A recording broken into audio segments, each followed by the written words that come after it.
So, as we know, right, or don't know, but the Spirit is perfect. But us as humans are very imperfect. And so, as much as our spirit will always be in alignment with God, in the right place, speaking and thinking and doing the right things, and we can do all of the transitioning and recovering and transforming and the praying and the fasting and reading the books and the movies and all that good stuff and becoming educated, but we're still human at the end of the day, right? As long as we're here residing on earth.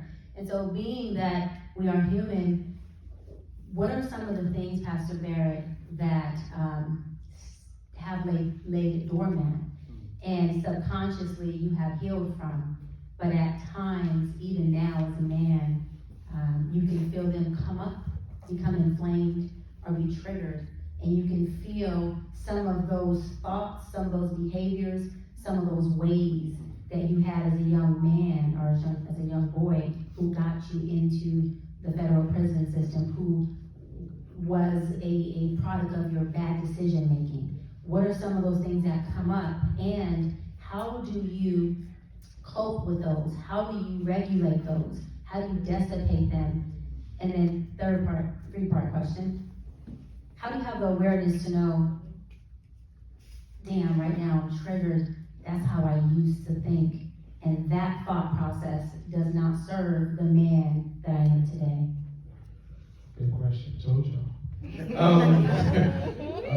One of the things I try to look at is, before I went to prison, I would eat like pork, beef, and then years later, I just stopped eating pork, I stopped eating beef, and people used to say, oh man, you probably stopped because you're in here, right? And then, that's a good question. Say, okay, a lot of times people say, when I first turned my life around and I started going to church, people would say, oh, he's just doing that because he in here, right? But in prison, the last place you would go is to the church. But those brothers always, oh man, just pray about it, man. You're going to be all right, brother.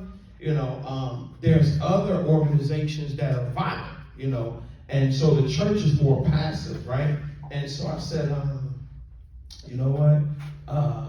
When I get out, I don't want to eat pork or beef, right? So I got out and I was actually around pork and beef. My wife and I, before I met her, we would go to a restaurant or we would be somewhere at a barbecue or something, my cousin Janae's house, and they would have steak, pork, especially if I go to Kansas City to my in-laws. They would put the best steak, her husband, my mother-in-law, her husband would put the best steak on the grill. And never once did I ever have a desire for the steak. And that was amazing because I used to love steak. I used to love beef, burgers, and different things like that. However, in your flesh, when you see something that you're attracted to, there is a trigger. It's a trigger to say, oh wow, she's beautiful, or wow, I wish I had that, or I wish I lived there. You can cover things within yourself and you will get a conviction, right? I'm gonna help somebody.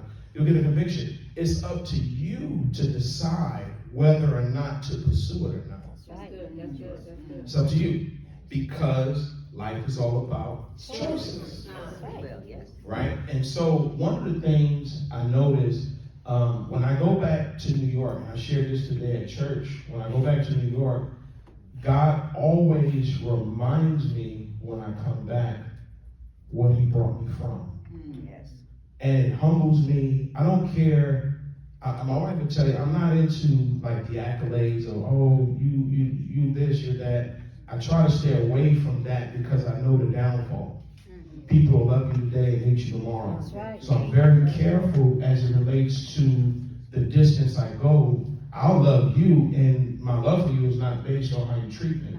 So I'm not coming into getting to know who you are based on whether or not you like Pastor Barrett. I'm called by God to love you and to like you and to treat you fair. So in our flesh, we're always going to maybe see something, and again, it's up to you to say, okay, Lord, I hear you. Or I don't hear you, and you just keep going forward and you go after whatever it is you want. Great. Thank you for that answer.